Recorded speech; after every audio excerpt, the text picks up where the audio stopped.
Yo, what is up, guys? So in today's video, we're going to talk about something that a lot of people have probably been wondering for a long time. So let's go into Ableton now and let's look at Massive, because that's what we're going to talk about. We're going to talk about the bypass mod. Exactly what is it? What do we do with it?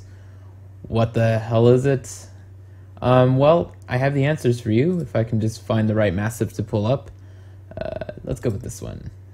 So also in this video, I'll talk about what it is, how to use it, and I'll kind of demonstrate it with a atmospheric pluck. So first, I'll just kind of play you the sound afterwards, right after I explain what the bypass mod is. So what it is basically a routing tool. So right here, you see this little B right next to all the oscillators and the noise. So basically, you can engage a bypass for that. So it goes past the filters, past inserts, past the FX 1 and 2 if you want, and straight to the EQ. And so basically, if I wanted to bypass oscillator 1 to go past everything into FX1, so that way it goes into delay, or if I want to bypass that, I go into the reverb, which is FX2, or I just bypass those effects entirely, and that also bypasses your amp. So whatever you have going on in the amp envelope, or the amp module, you also bypass that as well. So if you have an envelope in here that's applying to everything else, you can bypass that and put your own second envelope in here, so you can have a lot of crazy stuff here. So I like to use this a lot for atmospheric plucks, because what I'll do is create a really wet sound, so the reverb will be like sometimes all the way up, and then I'll bypass the first oscillator straight past all the effects, and then I'll kind of shape the overall reverb with filtering, and maybe put a new envelope in here. So instead of having envelope 4 as my envelope for that, I would have maybe a new one, and I would just put that in the amp mod right there, so that becomes my envelope for the reverb. And then I like to do a little bit of like a LFO, or sometimes a performer like this, and I'll put that right there to sidechain everything else. And while all that's going on right here, oscillator 1 would just be bypassing all that, so you would have like a really dry signal, or a dry oscillator, and then everything else could be just completely 100% wet. So it's actually really cool. A lot of people also use this to kind of keep a really strong sub. So sometimes you're using, like, maybe you're doing a growl patch or something, and you don't want your sine wave to go through all these distortion and effects and inserts and filters. So what you would do is just maybe keep a spare oscillator, bypass whichever one it is, and then you have a sine wave unaffected by all your processing. So that's just a couple of the ways you can use some of this. So I think now what I'll do is just kind of show you this sound that I have going on here that I just used, that I used the bypass mod. And also, at the end of the video, if you want, I'm going to leave a link down below in the description for like around 13 or 14 presets I made just today. I was kind of just having a lot of fun making a lot of pads today, so I might as well give those out to you guys for fun. So that'll be on my Facebook page, free downloads, you know how it goes.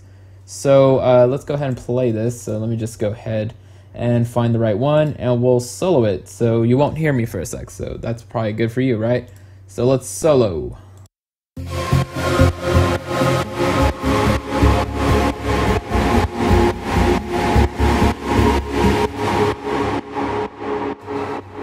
So that's just a low example of the kind of things that can be achieved with this. So what I'll do here is just kind of mess around with this a little bit, so you can see what the bypass mod, how it's really affecting all this. So let's put the reverb up all the way. Why not? Let's take this off now. So now we have pulled it all the way down. So basically, this parameter right here is just the level for how loud you want that that oscillator to be. So if I take it off and just play this,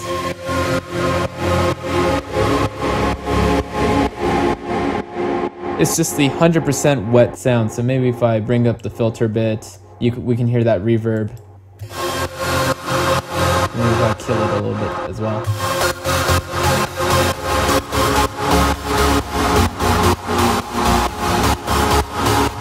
Oh, I couldn't hear, but you guys could hear it. I had my monitors all the way down, so I went feedback. So yeah, now if we start bringing this up, now you can see something really interesting. So what I'll just do is just make a new sound. I can really demonstrate this really quickly. So with atmospheric plucks, I usually like to start with a saw, or sometimes I like to use some of these FX specialty chords. So this is a really nice wave by itself. So I think I'll use that. I'll probably just quickly just dial in some quick filters. I'll engage the bypass and maybe do some quick steps. So I'll just go ahead and just solo this and kind of focus on that and do it real quick.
I should probably mention that once you use the bypass mod, you really have to be really creative with how you're going to get that one oscillator that's bypassing everything to sound interesting. So something that I recommend is to use envelopes, and as much of your pitch wheel and the wavetable position, all that, you got to really learn how to use the heck out of just this by itself, because you won't have effects on it. So a lot of things I like to do is just use envelopes to kind of create some interesting stuff. So you know, what I might do here is just go to envelope 3, add a little bit of decay, no level, no release, no attack, throw it on the pitch, so that way it kind of creates this little quick pitch thing.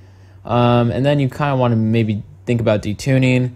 There's a lot of things you can do. Maybe bend minus plus might make it a little bit more interesting, because this has to sound good by itself without any effects. So that's kind of another thing. Or else you could just sidechain with an LFO or another envelope right here on the bypass mod as well. So you really have to get a little bit creative with what you're going to do here, because again, you're not going to have the assist of filters or effects. So let's just go ahead and solo this and continue.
Alright, so I'm really now just kind of going to tweak it a little bit, putting the final touches. So I'll probably go add a little bit of vibrato.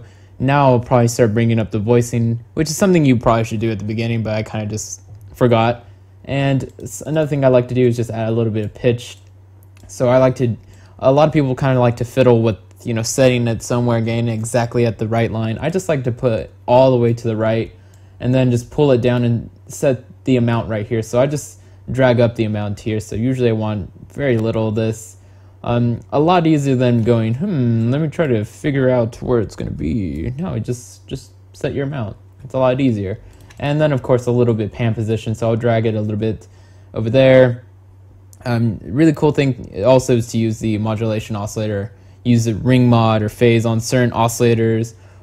You could also play around with the retrig in the oscillator phases and kind of phase these out a little bit differently. Set up your pitch bend so it goes up and down entire octaves. So if you want to change your default to display 12 and through -12, you could do that. Other than that, I'm gonna just give you guys a bunch of these, so I don't really need to make one. Just kind of want to show you kind of how easy it is to kind of just mess around, and using the bypass mod make something really awesome, because atmospheric stuff is really supposed to be really swelly, really like reverberated, which is probably not a word, so it's just add a lot of reverb to it.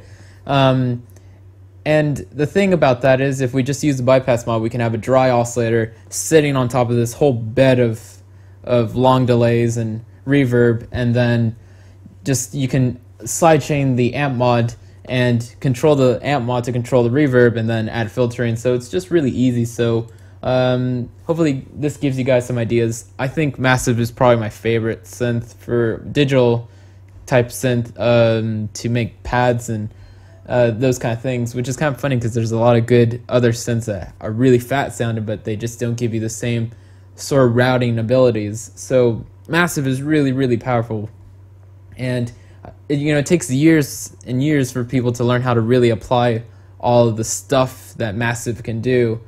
But once you kind of figure out little by little, you start really getting really into it. So that's probably it for me, you guys. Thanks for watching. I was gonna do Cyclops videos this week, but I got a little busy, so I'll do that next week. So thanks guys for watching, and lates.